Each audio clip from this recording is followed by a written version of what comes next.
त्रिकुटा पर्वत की ऊंची चोटियों में एक दिव्य शक्ति निवास करती है। सदियों से लाखों भक्त एक ही पुकार के साथ इन कठिन रास्तों को पार करते हैं। जय माता दी। लेकिन क्या आप जानते हैं कि माता ने इसी गुफा को अपना घर क्यों चुना? हमारी कहानी शुरू होती है सत्य युग में, जब धरती पर अधर्म बढ़ रहा था। तब महाकाली, महालक्ष्मी और महासरस्वती ने अपनी सामूहिक ऊर्जा से एक दिव्य कन्या को प्रकट किया। देवियों ने कहा, पुत्री, तुम दक्षिण भारत में रत्नाकर सागर के घर जन्म लोगी। तुम्हारा उद्देश्य धर्म की रक्षा करना और अपनी तपस्या से भगवान विष्णु के अंश में विलीन होना है। रत्नाकर सागर के घर एक पुत्री ने जन्म लिया, जिसका नाम रखा गया त्रिकुटा। त्रिकुटा बचपन से ही साधारण बालकों से अलग थी। जब अन्य बच्चे खेल रहे होते, त्रिकुटा ध्यान में मग्न रहती।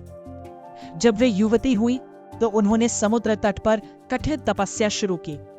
उनका लक्ष्य था भगवान विष्णु को पति रूप में पाना। इसी दौरान भगवान श्री राम अपनी पत्नी सीता की खोज में वहां से गुजरे।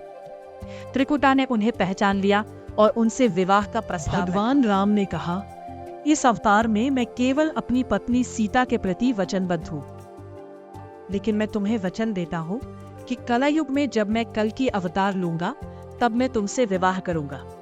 तब तक तुम उत्तर भारत के त्रिकुटा पर्वत पर जाओ और वहां भक्तों के कष्ट दूर करो।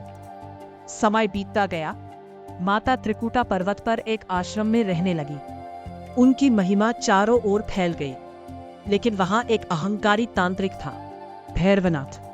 भैरवनाथ ने माता की दिव्य शक्तियों को देख उन्हें पाने का हठ कर लिया। माता ने युद्ध टालने के लिए वहां से भागने का निर्णय लिया। आज जो हम वैष्णो देवी की यात्रा करते हैं, वो वही मार्ग है जहां माता रुकी थी, बाणगंगा। जब हनुमान जी, जो माता की रक्षा कर रहे थे, को प्यास लगी, तो माता ने धनुष से बाण चलाकर गंगा की धारा निकाली। चरर पादुका, जहां माता ने रुककर पीछे मुड़कर देखा कि भैरवनाथ कहां पहुंचा है, वहां उनके पद चिन्ह आज भी मौजूद है। अर्धकुंवारी, यहां माता ने एक संतरी गुफा में 9 महीने तक वैसे ही तपस्या की जैसे शिशु गर्भ में रहता है। इसे गर्भजून गुफा कहा जाता है। भैरवनाथ गुफा तक पहुंच गया। तब हनुमान जी ने उसे रोकने की कोशिश की। अंत में माता ने अपना दिव्य महाशक्ति रूप धारण किया। उन्होंने अपनी तलवार के एक ही वार से भैरवनाथ का सिर धड़ से अलग कर दिया। भैरव का सिर पहाड़ी की ऊंची चोटी पर जाकर गिरा, जहां आज भैरव मंदिर है।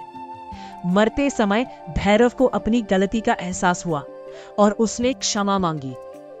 ममतामयी माता ने उसे क्षमा करते हुए वरदान दिया, भैरव, मेरे दर्शन तब तक पूरे नहीं माने जाएंगे जब तक भक्त तुम्हारे दर्शन के लिए नहीं आएंगे। माता ने अपना मानवीय शरीर त्याग दिया और 3 पवित्र पिंडियों के रूप में सदा के लिए गुफा में विराजमान हो गई।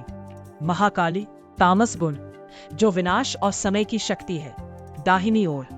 महालक्ष्मी, रजस गुण, जो धन, वैभव और पालन की शक्ति है, मध्य में।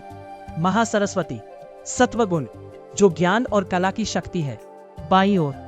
माता वैष्णो देवी की कहानी केवल एक धार्मिक कथा नहीं है, बल्कि ये हमारे अहंकार, भैरव को मिटाने और धैर्य, तपस्या रखने की प्रेरणा है।